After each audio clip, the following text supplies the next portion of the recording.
प्रिय विद्यार्थियों, आज हम कक्षा 5 विषय हिंदी का पाठ 7 बालक का स्वप्न के प्रश्नोत्तर करेंगे। तो आइए देखते हैं। सबसे पहले है शब्दार्थ। स्वप्न, सपना, चतुर, चालाक, अकस्मात। क्या होता है अकस्मात? अचानक। दंड, सजा, समस्या, उलझन। अचल संपत्ति, अचल यानी जो चल नहीं सकती यानी स्थायी संपत्ति।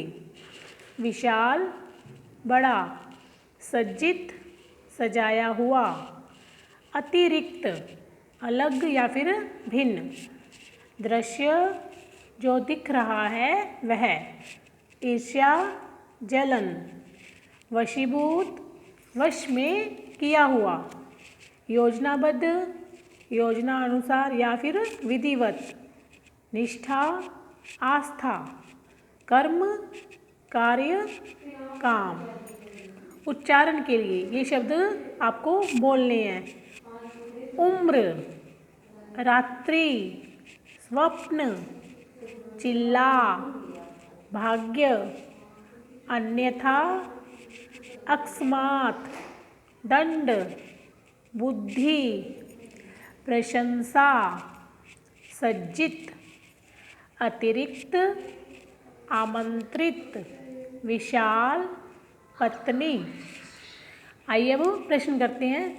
राजा के प्रश्नों को किसने हल किया? किसने हल किया था राजा के प्रश्नों को? बंदी मंत्री ने। किसने हल किया?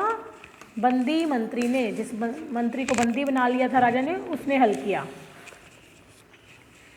सेठ ने पहली बार स्वप्न की बात बालक से कब पूछी? कब पूछी? जब वो स्वप्न में चिल्लाया तब पूछी।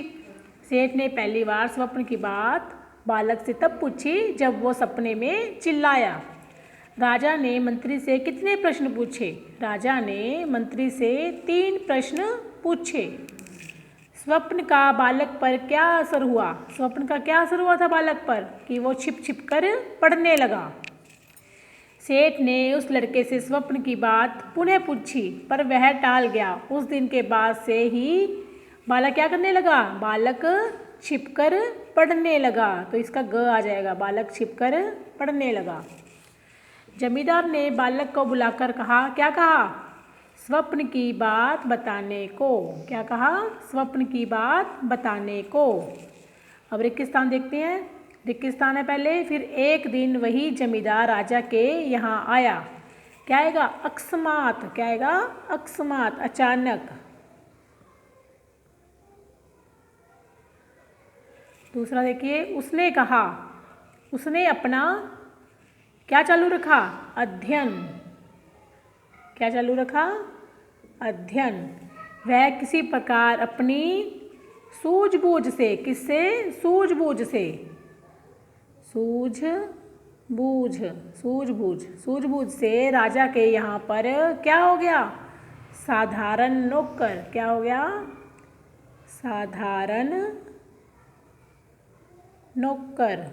वह अपनी सूझबूझ से राजा के यहाँ पर साधारण नौकर हो गया। लड़के का स्वभाव कैसा था? कैसा था लड़के का स्वभाव? लड़के का स्वभाव बहुत अच्छा था। वह चतुर था, पक्की लगन वाला और निष्ठा वाला था। लड़का बुद्धिमान था, चतुर था, वह पक्की लगन और निष्ठा वाला था। जमींदार ने बालक से क्या कहा? जमींदार ने बालक से कहा कि या तो तुम मुझे अपने सपने की बात बता दो या फिर मैं तुम्हें अपने यहाँ से हटा दूंगा, अपने यहाँ काम करने से हटा दूंगा। पड़ोसी राजा ने 2 घोड़ियों को क्यों भेजा? पड़ोसी राजा ने 2 घोड़ियों को उस देश के राजा और उसके मंत्रियों की चतुराई जानने के लिए भेजा। राजा ने मंत्री जी को क्या धमकी दी? क्या धमकी दी थी? राजा ने मंत्री जी को धमकी दी कि या तो आप मुझे अपने स्वप्न की बात बता दें, नहीं तो मैं आपको कैद में डाल दूंगा, जेल में डाल दूंगा। यानी कि दंड के लिए तैयार हो जाएं। या तो आप मुझे स्वप्न की बात बता दो या फिर दंड भुगतने के लिए तैयार हो जाओ। राजा मंत्री से अपनी कन्या का विवाह क्यों करना चाहता था? क्योंकि उसने उसके सभी प्रश्नों को हल किया था और वह उसकी सूझबूझ और चतुराई से प्रभावित था, क्योंकि राजा मंत्री की सूझबूझ और उसकी चतुराई से प्रभावित होकर अपनी कन्या का विवाह उससे करना चाहता था। मंत्री को अपनी सूझबूझ और चतुराई का क्या लाभ हुआ? क्या लाभ हुआ कि मंत्री को अपनी सूझबूझ चतुराई का यह लाभ हुआ कि पड़ोसी राजा ने अपनी कन्या का विवाह उस मंत्री से कर दिया और उसे अपना आधा राज्य भी दे दिया। मंत्री राजा ने स्वप्न में क्या दृश्य देखा था? मंत्री राजा ने स्वप्न में दृश्य देखा था कि वह बहुत बड़े कक्ष में एक सजे हुए पलंग पर बैठा है, उसकी पत्नी भी उसके पास बैठी है और बहुत सारे नौकर उसकी सेवा में लगे हुए हैं। लड़के ने स्वप्न की बात सबको कब बताई? कब बताई लड़के ने स्वप्न की बात सबको? जब उसका सपना पूरा हो गया, तब उसने अपने सपने की बात सबको बताई।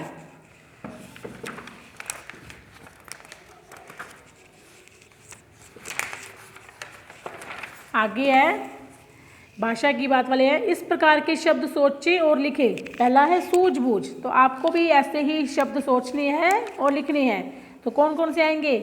देखिए, आसपास, दुख सुख, लाभ हानि, जान माल।